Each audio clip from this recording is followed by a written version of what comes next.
Hello fans, collectors, investors, welcome back to Iconic Baseball. I'm Iconic Al, and today the countdown rolls on at number 31.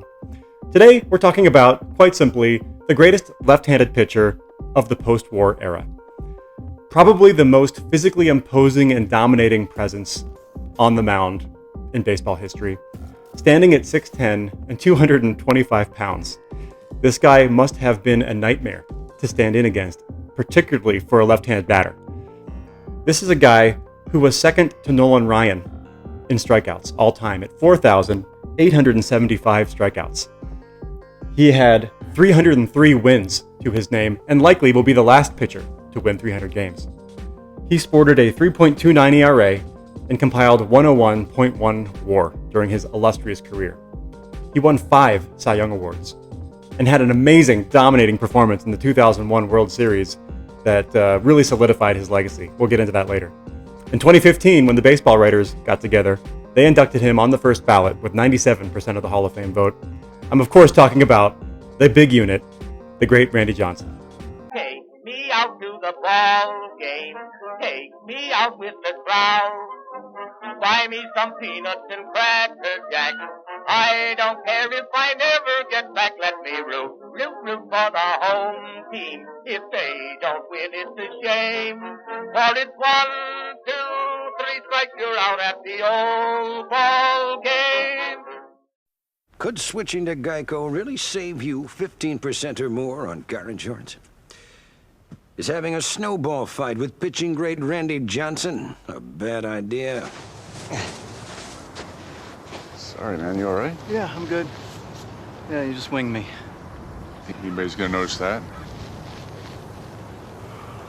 Yeah, probably. Maybe we should just go sledding. Geico. 15 minutes could save you 15% or more. The big unit, one of the most undervalued players relative to their greatness on my countdown. How great was he? Well, over a 20-year career, he amassed 101.1 WAR, compiled 303 wins, probably will be the last pitcher to win 300 games, had a 3.29 ERA, a 1.17 WHIP, an ERA plus of 135, which is higher than Sandy Koufax, believe it or not. Second all-time in strikeouts with 4,875, leading the league in strikeouts 9 times, 4 ERA titles, 10-time All-Star, and 5 Cy Young Awards. This guy was ridiculous. And we can't forget that Randy Johnson is number 1 all-time in birds slain. As many fans remember, he infamously killed a bird during a spring training game in 2001 while throwing a pitch against the San Francisco Giants. A bird crossed in front of home plate and was destroyed by the baseball. One of those incalculably unlikely scenarios where the unthinkable happened. Anyway, Randy Johnson was truly that rare combination of peak talent, as evidenced by a 10.1 WAR season in 2001, a 10.7 WAR season in 2002, and longevity, that 20-year career in which he compiled that 100-plus WAR, 300 wins, 4,875 strikeouts. So he was a compiler as well as a peak talent. That's what makes him the greatest left-handed pitcher of the post-war era, in my opinion. I have a personal story about Randy Johnson, at least a personal story that I align closely with Randy Johnson. About 20 years ago, I was in Cooperstown, New York for the first time with a college buddy of mine, Drew. Shout out to Drew. And we were there seeing the Hall of Fame, being baseball dorks, as we both were and still are. Anyway, we were having a great visit in Cooperstown. We snuck onto Doubleday Field and played catch for about 20 minutes before the grounds crew guy yelled at us and we had to run away. We met the curator of the Hall of Fame at Doubleday Cafe.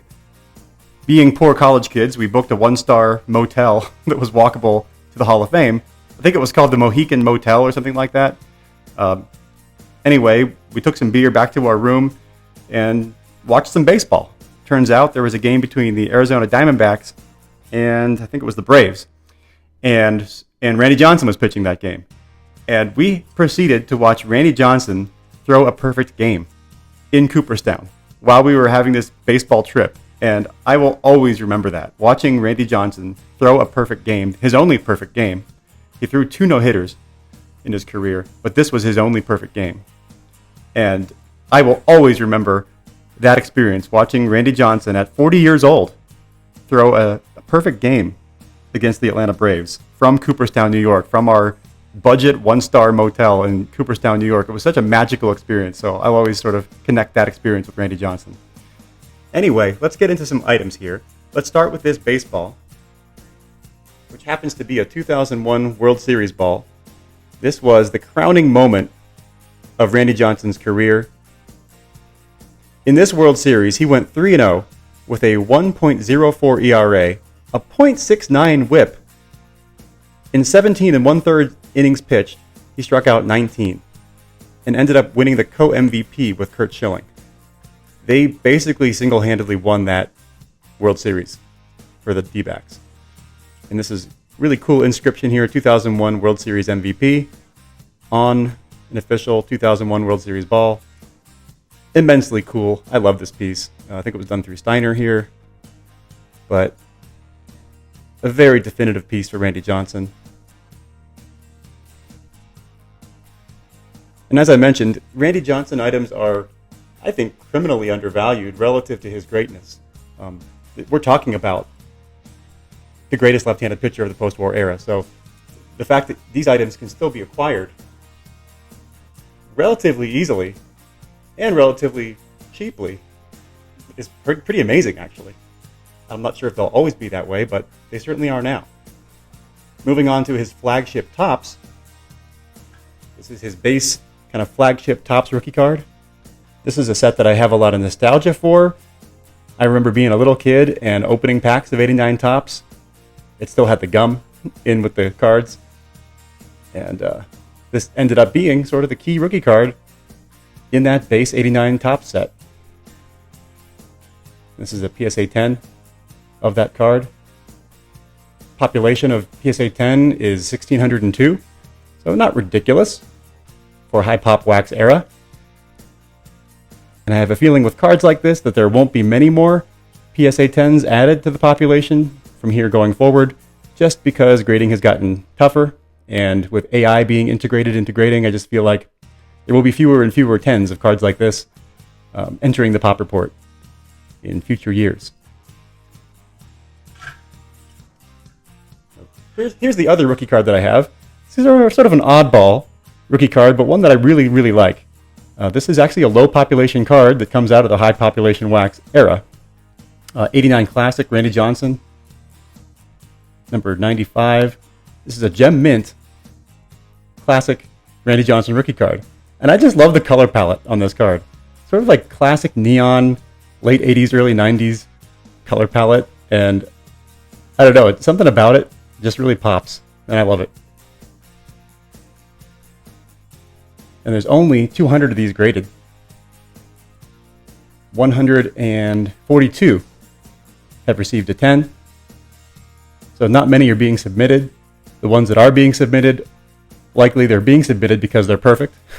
Very, very high gem rate on these. But I just love this card.